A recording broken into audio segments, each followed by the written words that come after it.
Nur 500 erhältlichen Exemplaren gehört der McLaren 675 LT Spider zu den exklusivsten Supersportwagen unserer Zeit und war bereits nach 2 Wochen ausverkauft. Zum Einstandspreis von 340.725 € krönt die offene Longtail-Variante die Super Series Modellreihe der britischen Sportwagenschmiede mit einer Athletik, die schon im Stand mit ihrer ehrfurchterbietenden Dynamik Vorahnung auf die Fahrleistung des Spiders weckt.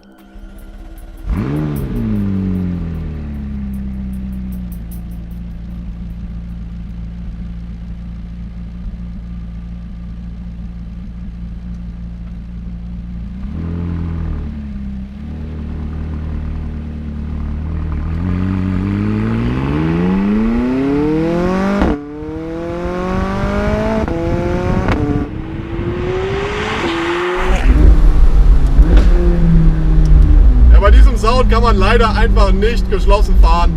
Wenn die Windgeräusche hier jetzt überhand nehmen, tut es mir leid, aber ich hoffe, ihr könnt ein bisschen was mithören, wie dieser McLaren 675 LT Spider klingt.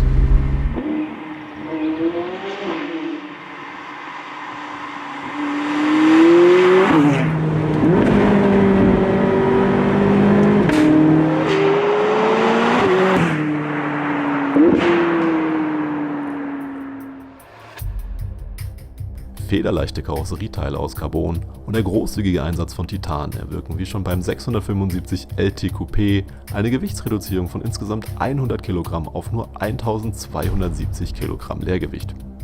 Schnelleres Ansprechverhalten und nochmals gesteigerte Performance standen im Lastenheft der rennstreckentauglichen LT-Modelle und gipfeln in einer langen Liste von motorenseitigen Veränderungen mit über 50% neuen Komponenten im Vergleich zum Ausgangsmodell 650S. Der weitreichend überarbeitete 3,8 Liter V8 Biturbomotor trägt die interne Bezeichnung M838 LT und leistet 675 PS und 700 Nm Drehmoment, die den LT Spider in nur 2,9 Sekunden auf 100 km/h beschleunigen und den Vortrieb erst bei 326 Stundenkilometern enden lassen.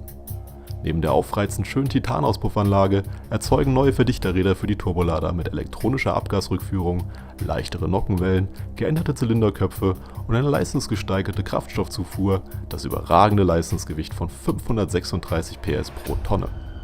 Das 7-Gang SSG-Doppelkupplungsgetriebe dirigiert die Kraft an die Hinterräder und erzeugt mit der von der Formel 1 abgeleiteten Ignition-Car-Technologie als gezielte Unterbrechung des Zündfunken noch schnellere Gangwechsel und den markerschütternden Knall beim Schaltvorgang.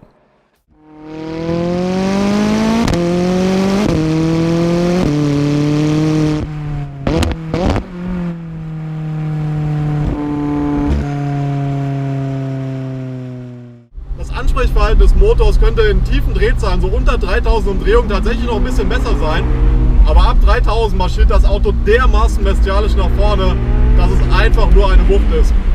Wir haben Beschleunigungswerte von 0 auf 200 wohlgemerkt, von rund 8 Sekunden.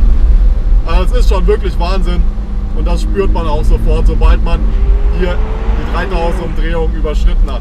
Vom Sound ist der McLaren schon im Stand relativ laut mit der Titan-Auspuffanlage und man hört immer den Turbolader, das ist wirklich schön. Klassischer Sportwagenmotor.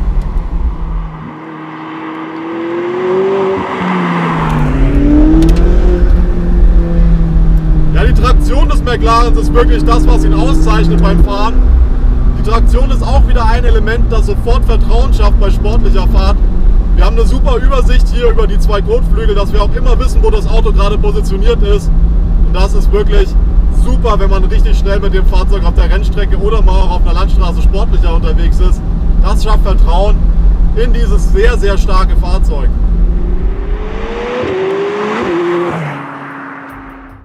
Das ebenfalls aus der Formel 1 bekannte Brake Steer als intelligente Nutzung der Bremsenergie auf das kurveninnere Hinterrad steigert die Agilität des LT nochmals deutlich. Die vom McLaren P1 übernommenen Fahrwerkskomponenten umfassen neue Quer- und Längslenker mit steiferen Federn, verbreiterter Spur und aggressiverer Geometrie bei geringerer Fahrzeughöhe und verbessern die Fahr- und Aerodynamik mit 40% höherem Abtrieb auch dank der speziellen Longtail Airbrake am eigenständigen Heck des LT. Erhalten bleibt die bereits seit dem 12C bekannte Proactive Chassis Control mit hydraulisch verbundenen adaptiven Dämpfern ohne Querstabilisatoren, die mit ihrem Wankausgleich und der Entkoppelung einzelner Räder für das exzellente Kurvenverhalten am Limit, überragende Traktion und den Erhalt des markentypischen Federungskomforts verantwortlich ist. Die Federung in diesem Auto ist relativ komfortabel. Man kann damit wirklich auch sehr angenehm unterwegs sein. Das ist ja eine der großen Stärken von McLaren. Die Lenkung könnte die ersten Millimeter doch ein bisschen direkter übersetzt sein. Da haben wir so ein bisschen ein totes Gefühl, wenn ich jetzt den hier mache.